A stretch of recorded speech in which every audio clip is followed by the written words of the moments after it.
in teacher education with a specialization in elementary education. Rachel.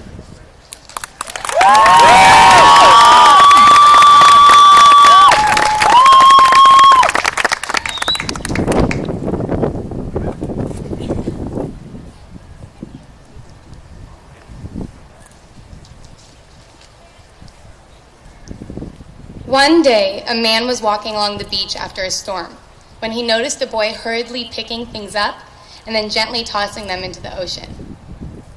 Approaching the boy, he asked, "Young man, what are you doing?"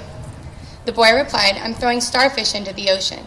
The surf is up and the tide's going out, and if I don't throw them back, they'll die."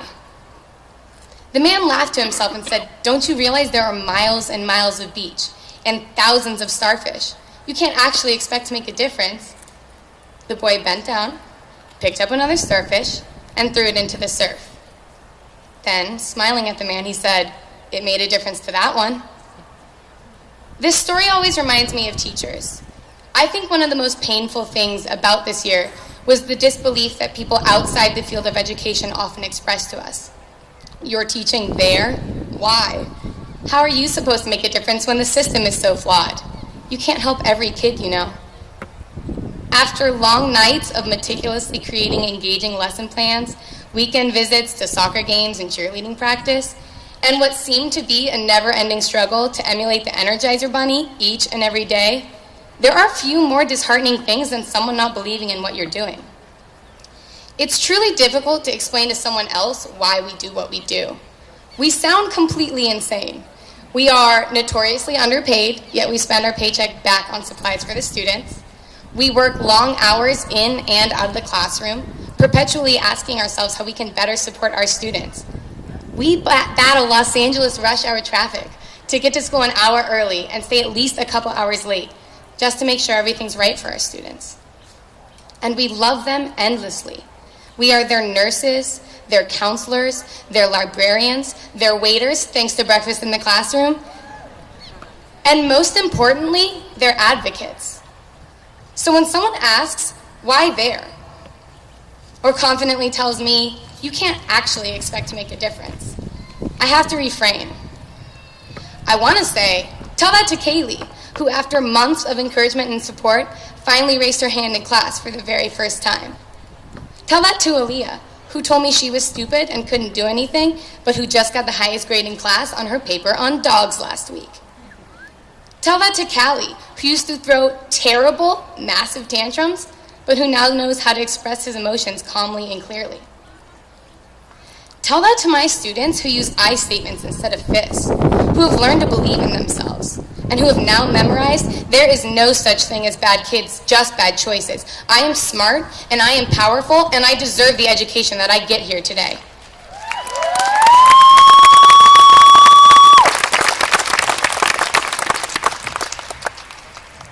But I don't say any of that. I smile a courteous smile and mumble something like, "Well, I've got to try," or "We've all got to do our part." Looking out into this crowd of committed, loving teachers, I know we've all had our Kayleys and our Aaliyahs. In fact, just last week, when our advisor, Jeff, asked us to share a shining moment of the year, we all detailed a student victory, a breakthrough with a child, or just a special moment with one of our kiddos. Their win is our win. Their joy is our joy. We would go to the ends of the earth to ensure that their learning experience is a positive one. And I know this to be true because I've watched us do it all year long. So when someone expresses disbelief, we have to shrug them aside, because ultimately they don't understand. They don't know about all the starfish we've thrown back into the sea this year. They don't feel the love that we feel. They don't know the joy that comes along with seeing a child smile when they accomplish a task they never thought they would. They don't know the dedication and commitment we feel to providing an enriching, equitable schooling to our students who have been disenfranchised from the education system for far too long. They don't know our passion, our power, or our strength. Women and men of TEP, we are unstoppable. As tough as things may get, I am sure we are tougher. We conquered Ed TPA last year, and we survived our first year of teaching this year.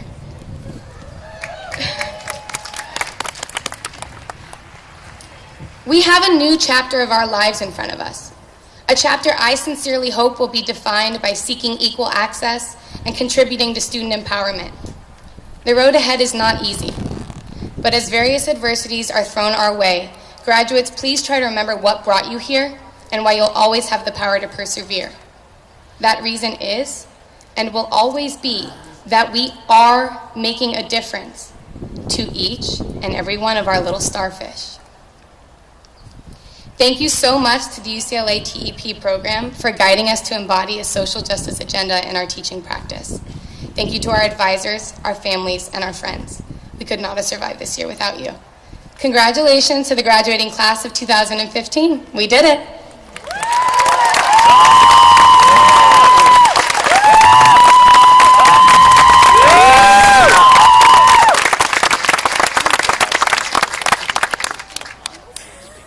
Thank you, Rachel. Love, joy, passion. That's exactly what the Greeks had in mind when they thought about democracy and education.